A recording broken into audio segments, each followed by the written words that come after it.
Good morning, everybody, and welcome to the channel, Gray Cloudy Day. I am Gray Cloud, sage of the eternal moment, the moment we have right now, this moment. I don't know what moment you're in, but I'm in this moment, at this trailer, or I think I am anyway.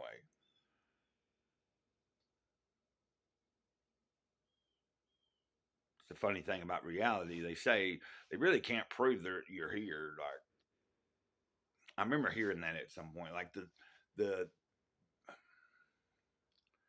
anyway, there was something about I think therefore I am is not really relevant because what if all you are is a thought and you're just thinking all this is around you and real, but the reality is that you're just maybe living in a holographic place. Anyway, something to think about. I don't know why I went there, but I'm glad I did. Uh, as of a few months ago, I kind of had got out of sync. Wasn't so much in the moment. There was sometimes I was staying in the moment by just going and getting out, walking, and staying away from the trailer and keeping myself occupied all day, walking and listening to music. But I was actually just trying to ignore something that I needed to be taken care of. So all that's done, but I'm slowly but surely embracing each day. Like this morning, I began with a grateful prayer, like a just saying thanks. And I was laying there. I had the fan wasn't on anymore because it's been cool at night, and I could hear the birds chirping and just, you know, I was really thankful I could just lay there and hear what was going on outside, hear the dog inside scratching or gnawing or cleaning themselves or whatever, trying to get on the bed, just laying there, and absorbing, uh, kind of not having much of any thought right then other than gratitude.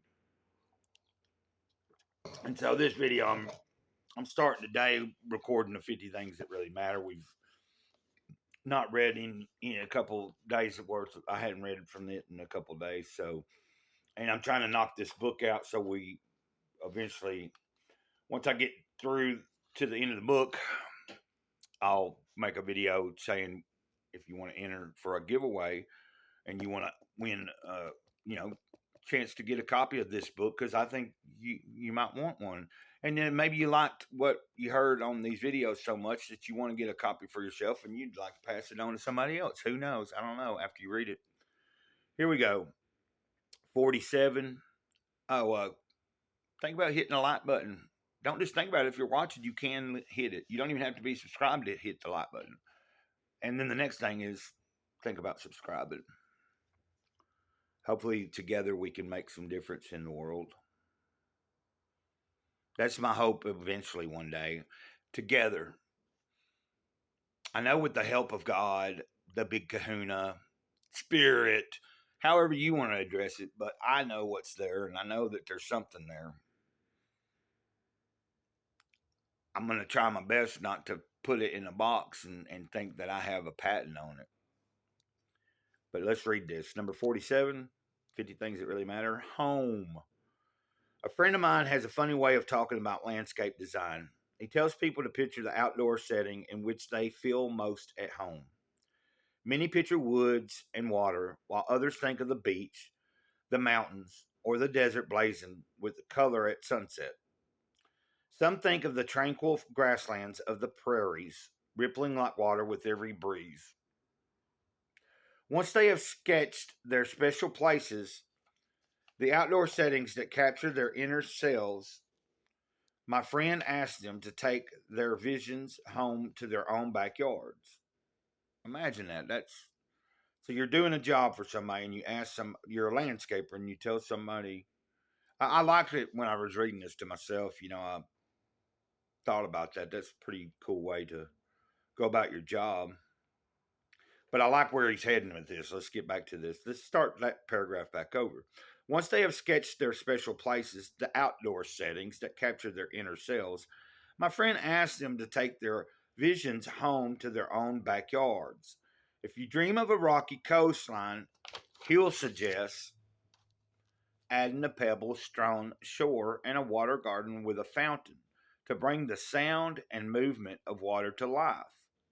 If a serene woodland setting brings you home, he'll recommend a grove of trees and woodland undergrowth, ferns, shade loving wildflowers, shrubs to shelter birds, perhaps some moss strewn rocks with a path to lead you, seemingly ever deeper, seemingly ever deeper to an open glade where the sun can fill the space with light.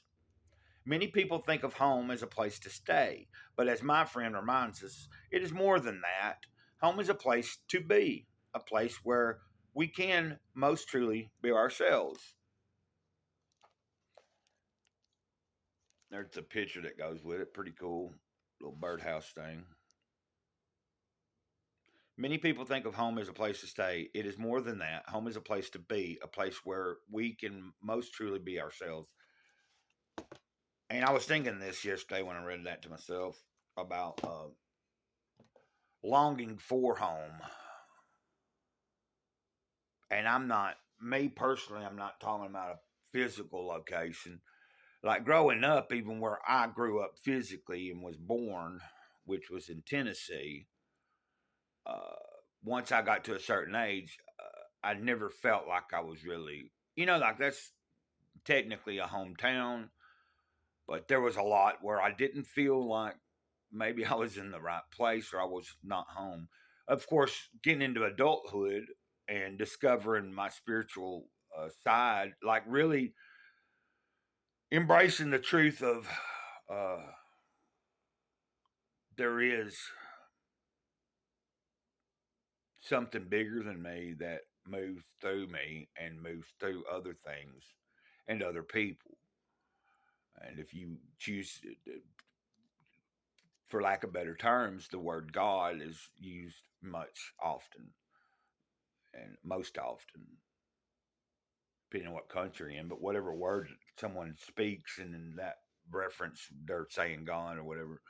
Where a lot of times I try to keep the code of saying Big Kahuna because the spirit has moved me that should be my way of it. It's a comfortable way of showing my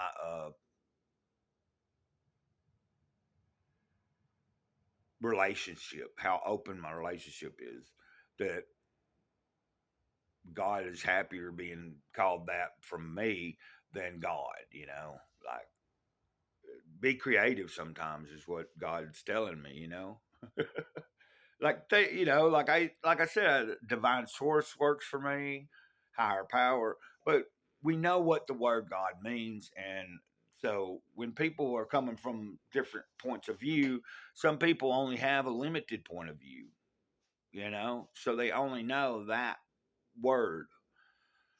And sometimes they get it mistaken and think that word is the name of our creator. And I don't believe that that's the truth. I don't. Our creator has many things that can be called my creator anyway. I'm just meaning sometimes I feel like I'm explaining myself because there may be somebody here that's not comfortable with people using it. Like I've had somebody in the comments before, I don't know if it was somebody else's video or what it was, but I mentioned Big Kahuna, and they went way off the map thinking that I was talking about some other false god, and I wasn't. I was simply using what I term I'm using for the Great Spirit, for God, for my Savior, for my you know, the boss, the boss. I like that, the boss. Like, who's the boss? Who is? I'm not. I might be a little bit of a boss sometimes in some places, but not really. I, I'm just barely learning how to be a boss in my own life. I don't know where all this came from, all this talk here, but I'm happy to have it come out and it be fluent. It's a fluid flow of words. But I'm going to end it here. Hit the like button, subscribe. Till next time, Miss Gray Cloud says the eternal moment over and out ditto.